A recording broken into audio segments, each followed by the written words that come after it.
जानतानी तू का चाहेलू मोदी या योगी पर गावेलू। जानतानी तू का चाहेलू मोदी या योगी पर गावेलू। तू तो रखले बाड़ू पाकिस्तान के। अरे बाघवा जोड़ी मोदी योगी हिंदुस्तान के।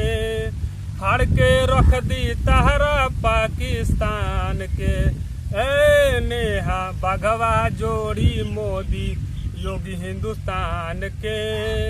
फाड़ के रख दी तहरा पाकिस्तान के। ए नेहा अरे तहरा पीछे बाड़े सो खड़ा देश के कुछ विरोधी। गुंडा मवाली चोरू चाका और अपराधी। तहरा पीछे बाड़े सो खड़ा देश के कुछ विरोधी। गुंडा मवाली चोरू चाका और अपराधी। फरमाइबू न बाबू अहिरान के।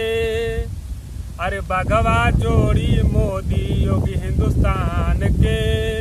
फाड़ के रख दी तहरा पाकिस्तान के। ए नेहा बाघवा जोड़ी मोदी योगी हिंदुस्तान के। फाड़ के रख दी तहरा पाकिस्तान के। जानतानी तू का चाहेलू मोदी या योगी पर गावेलू। जानतानी तू का चाहेलू मोदी या योगी पर गावेलू। तू तो रखले बाड़ू पाकिस्तान के।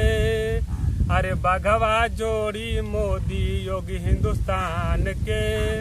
फाड़ के रख दी तहरा पाकिस्तान के।